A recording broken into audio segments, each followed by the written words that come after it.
working with my hands. Maybe I'll undo these a bit. It's not actually cold in here. I look like a blob. Do I look weird again? How do people sit? Does anybody else watch HuwRichards? He looks so normal sitting.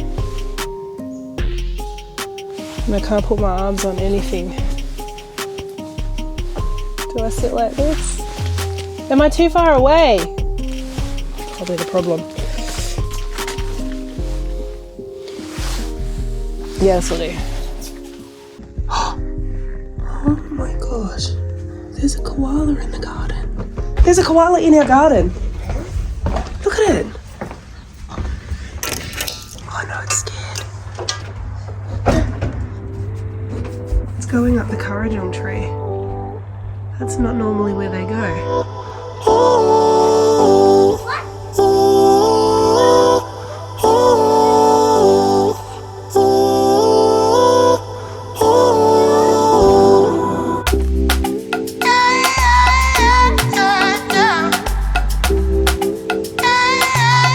I'm back. Welcome to season 4 on the flower farm. We have so much stuff to get done this season, specifically over the next few months. And our new, what is it called? Season banner that you'll see at the start of every video now. That's reflecting what we hope to get done this season. So let's hope so. Oh, something really quick. My plants are growing babies.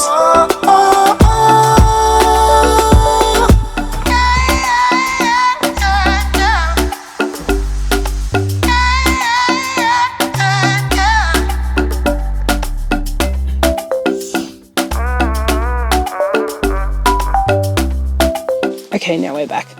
I'm going to show you what we're growing over the winter. If you've been following along, we don't stop. We go from Mother's Day, we get our first frost, and then the next season starts. So I've got all of these trays in this hothouse growing with our cool flowers. The most important ones are already out in the field. I'll take you out there in a little bit and show you those. But I'm going to just walk you through the hothouse now, and we're going to talk about what flowers we're getting in right now. So this will be a little bit specific to the southern hemisphere at this time of year, but of course if you're in the northern hemisphere it is going to be relevant to you coming up at the end of this season. So the end of your summer is ideally when you'd be wanting to start these seeds. We're just running late as usual, so let's get on to it. For starters, I've got the stuff I still haven't planted out, which we will get to, and then my hydrangea cuttings. They are starting to die off for the winter. I was trying to sort of keep them as alive as I can so they keep growing over winter, but it's just getting a bit cool for them. But those cuttings will stay alive. They'll pop back up in spring, so we're all good. You will be pleased to see that I've potted up the camellias and they're looking really good. They're actually getting little buds, so we might see some excitement in here. I am going to be planting those out soon. I've got a nice spot in the garden for those. I'll show you that. I've just got some ferns under here. The wallabies got to them. So I've got them in here just to keep them warm and away from frost and to sort of let them spark up again. So they're just the little projects I've been working on that you've been seeing. Now we're going to go through what I've got growing in here. And I've still got a couple more things to get in, but we ended up with the flu. Really, really bad flu. It wasn't COVID, but it was just the worst flu. I've been in bed for an entire week. First, what I will say is we use these really nice trays. I got them all off eBay or Amazon, can't remember. If I can find a link to some like this, I'll pop it in the description below for you. And they are just so much easier. You don't have to water them so much because they retain moisture, because it's a really big area rather than just a tiny little soil block or cell trays. So we really like them. Anyway, let's go through. We've got Sweet William, Herald of Spring, and the Summer Mix. These ones were sweet peas that we'd saved. They've actually already germinated. And I only put those in on the 22nd. And today's the 31st. The purchase ones haven't germinated yet. Now I've got Canterbury Bells. We've just got the rose colour. Couldn't get any other colour at this point. But we are having a little bit of germination, which is really good. We've got the Delphinium Super Angel, which I can't wait for. It's this gorgeous ethereal white variety. I really hope I get this. This is my second year trying it. I germinated it last year, but it germinated in a tray with... Sorry. I germinated it last year, but it germinated in trays that seeds from just the standard Delphinium was all through, so then I couldn't tell what was what, so we just chucked it out.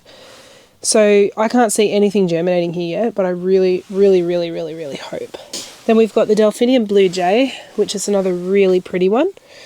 We've got the Gold Marguerite Callaway. I'm not really sure how to say this, but it's that yellow flower. It's germinated. Can't wait for that. We've got the Matricaria Champagne. I just had a tiny little bit of that left over. And then the Tall Single Feverfew.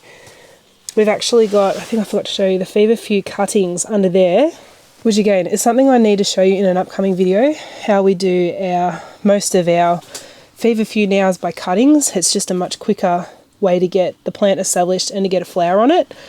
And we go through so much Feverfew, so it works for us.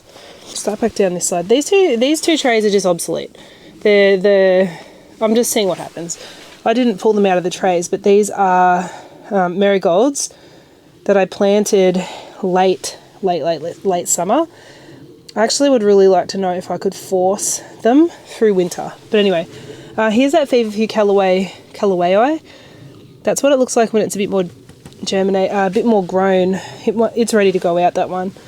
Rebecca, these were already planted. The germination in this tray is only just starting, even though this was months ago. This one germinated. This one's only just starting to germinate. My billy buttons, which are dying again because I've got them in a tray and I didn't get them out. I've really got to practice not growing things unless I've got somewhere to put them, because that's what's happening.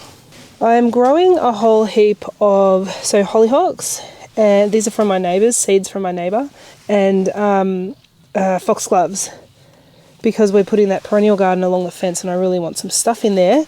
Now, sweet peas, I actually think the birds have been in here and they're digging it up, which is a bit annoying because some days when it's too hot I open this door up and the little birds get in and they're digging it up on me.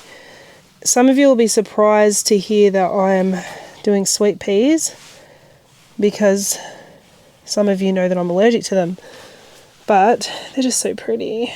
Okay, I've got my little trays here, so I've got some dichondrites just for my pot plants. This is the crystal black pansy. This tray is the Rocco frilled viola, and then the Swiss giant pansies, because I love pansies and violas. I've got some more foxgloves here. This is the Excelsior, and a few more sweet peas in here, which, yep, I'm pretty sure the birds are getting into. They've been into this too. This is onions. So I've just got a few things for the garden. So I've got the bunching onions. I've also got some Gladian brown onions. They're in there very tightly. Something's come in and they've germinated, but something's been in there. So I'm going to have to keep the doors shut. Cos lettuce and coriander. Look what they've done to that. Oh, that's a bit annoying. Okay, so anyway, here we are at the lisianthus again. Third year trying to grow lisianthus. Something has really dug into there. This is getting very annoying. So the varieties I've got, we'll start with that. We don't know what that was. I just had a little bit left over in a tube, and they're in these tiny little tubes with pelleted seeds. So don't know what that is. And all that one. So this one is the Arosa Wine Flash. It's a 3, which means it's a bit later in the season it will bloom. Then I had a little bit of the Helix Lemon Lime, has a 2 left over, and then so they're in the trays. This is how I like to grow everything. I find it way more manageable, but I was watching videos about how to grow lisianthus because I obviously need help, and Gardenanswer and Bree from Regenerative Gardening were saying you need to do it in soil blocks, which, well, actually Gardenanswer didn't say that. They were in cell trays, but I did that. Hello. I saw it's Bree from Regenerative Gardening, Regenerative Farming. Anyway, I've been doing these lisianthus seeds, and she says the best way to do them is soil blocking. And I bloody hate soil blocking. Reason being, I just feel like it takes forever and I don't have time to soil block. And I've not noticed any trouble with my seedlings with transplant shock or the root systems getting hindered or anything. So, and people for some reason think this is cheaper. I don't see how soil block is cheaper. But anyway, I'm entertaining her idea that the lisianthus is going to grow better in the soil blocks. We're going to compare. So what I've gone to Bunnings and I've bought myself a massive big bag of this. Well, it's not that big actually, but I bought this because it's got the stuff in it that's going to save me some time. It's got like the moisture agents and it's got the core peat and trace elements. I don't know if we need that, but it's got it. So I could feel the bag. It feels promising. So let's have a look. And then I've got perlite. But this is what I mean. How can this be cheaper than what we're doing? Because this bag cost me $15. It does look good though.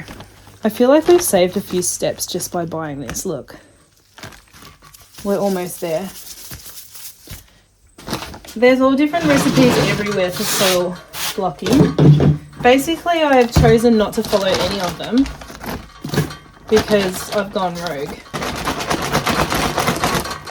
You've got to turn it into a brownie cake mix. You want it to look like brownies.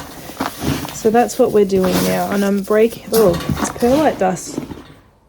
Is perlite dust safe to breathe? But anyway, this is looking like a pretty good crumbly brownie. Now I'm going to add this water. Oh, I dropped it on the seed. And I'm going to make it into like moist brownies. I think it needs more. Gross. I feel like we're getting somewhere here. Look.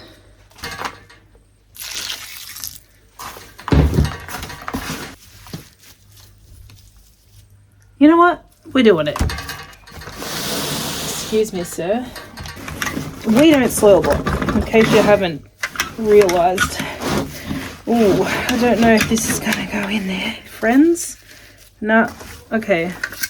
We're taking matters into our own hands here. The other thing is this is a massive soil block. I think for a lisianthus I really could have gone for the little one. Oh, that's the other thing. It's so bloody messy. Bob's your uncle. That looks good. Now I've got to just do this like 400 more times. Okay, well, brief. So far, I'm still not a fan. Years ago when I bought this blocker, I did do it properly. But it just took so long. And mixing the soil perfectly by hand to a specific recipe. Oh, come on. I was just like, why are people stuffing around with this? Okay, so if you're in the US and you have to seed start inside, like in a basement or something, I get it.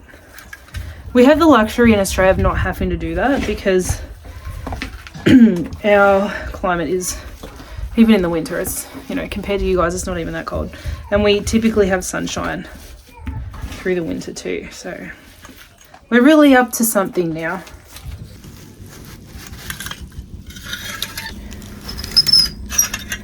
Yeah, so now I've got to sort back too. I'm just going to get these done and I'll be back in a second.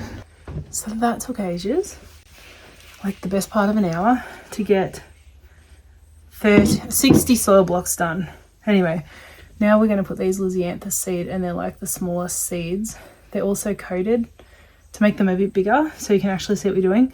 And what I do is I just have a little bowl of water with toothpicks in it to the other bowl, and I kind of like tap it off and I pick them up.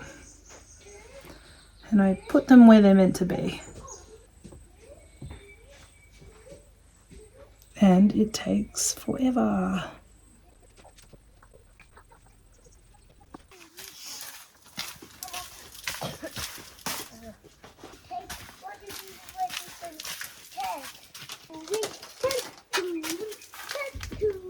I honestly don't know why Australians are soil blocking.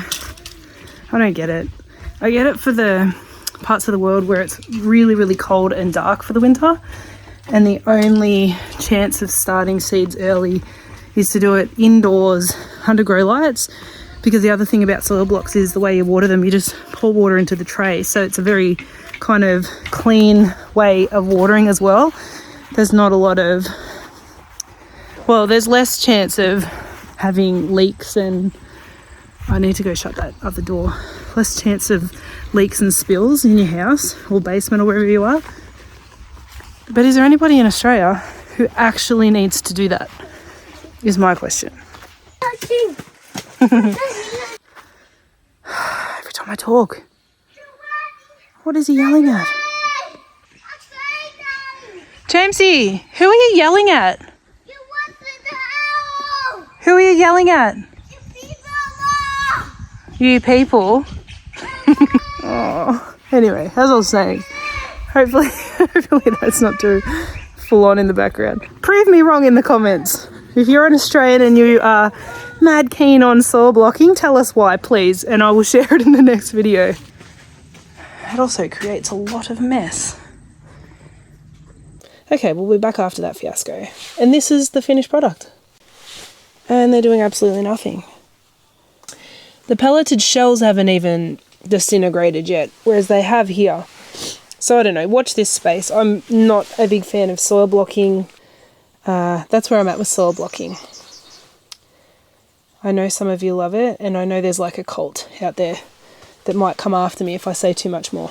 But anyway, not for me. Make sure I shut this because the birds are evidently having a problem.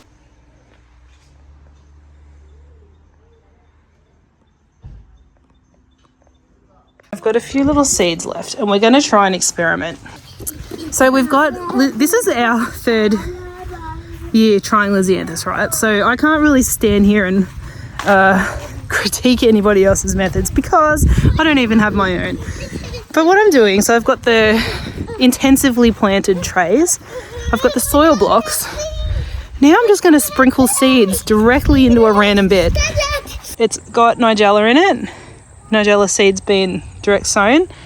After all these years and after all this effort to get lisianthus seeds to actually turn into cuttable plants, if these seeds that I'm just chucking on top of the soil, if lisianthus plants spontaneously grow in this bed, I'm chucking out that soil blocker. Oh, I could have like spread that out a bit.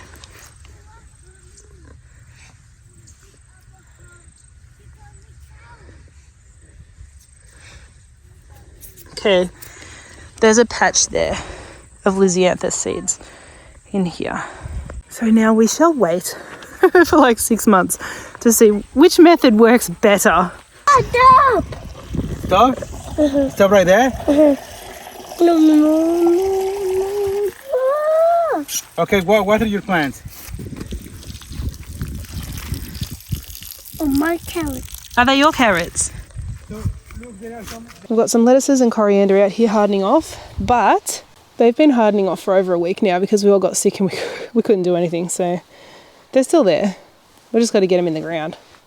And all along the front out here we've got our ranunculus and anemones because it's too hot inside the hothouse. Right now it was only about 14 degrees in there, but it gets up to, you know, between 20 and 30 degrees most days, and that is not going to be good for the ranunculus because they want to germinate more around, I think it's around sort of 15 degrees. Okay, so what we've got down here, we've got the Ranunculus Highline Marshmallow. I think it's a paley pink colour. I'll have it on screen anyway. Ranunculus, I can never say this, Friandine lemon. Ranunculus elegans orange, Ranunculus elegans dark pink, and then the anemone right on the end here, these two. An anemone Marianne Plus mix. We had lost a lot of ranunculus corms in the flood in the spring, and then we lost more corms after the floods had finished. It just stayed wet for so long that they rotted out, and the little ones that I started last season, we lost all of those. Mainly they were just too small, so they just all rotted out. So I'm starting new ones, but I'm not putting a lot of care into it because I want to see how easy are these things to start from seed. Like, how careless can you be and still get ranunculus seed? I mean corms. Hey, flower field. Ronai's been out here, very busy. This doesn't have anything yet. He's just turned it over once. We're letting it sit. He'll turn these 2 beds over again, just to knock those grasses and weeds down a little bit more. This row, the very frustrating thing is, I can't remember what's in these beds. He's got this in here, and he's got this in here. Our kale's doing really well, the ornamental kale. We've got our ranunculus. This was a really important one. We had to get it in earlier than we got it last year. We've got a whole row of really big plump corms in there and there, and then another one that goes to about there. And then I've just got some random things after that. I've got some allium bulbs, and I bought 100 more daffodil bulbs, just a mixed thing. I don't really know what they are. They came from Posy Farm. She just dug up a heap of hers and I bought them off her. And my beds that I want them in over at the house aren't going to be ready, so they're just here just so they can grow and we keep those bulbs alive, and then next season they'll be in around the house where I want them. These 2 beds over here are being prepped, and then we've got all of the ranunculus that need to come out ASAP. Oh, not ranunculus, sorry, the dahlia tubers. They need to come out ASAP so that we can store them away, and then we just prep those beds. Well, the plan is to clean them up, rotary hoe them over, and I wouldn't mind putting a cover crop on it. I just don't know what's going to grow. So that's where things are up to. It's a shame we got sick, not only because we felt like poo, but also because we just didn't get as far along as we wanted to by this point. But there's always something. So ideally you would get your cool flowers, which are any of the hardy annuals that will survive a frost. Normally you would get those in 6 weeks before the first frost hits. Last year our first frost hit mid-June, and we're only at the end of May right now. So we had everything in by the start of May, the stuff out there that we wanted in, and the frost hit really early. It hit like a week later, so we didn't get anything else in. We've just got a lot of work to get done on the farm. Got to build that. I've got to put a veranda on the back of the studio, build the flower shack, put the fencing around. I think they're the main projects we want to get done this season.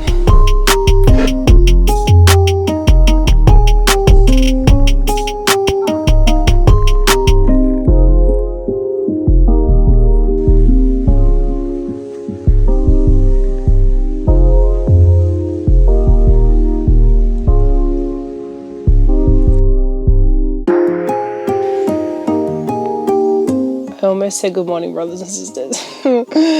Oh no.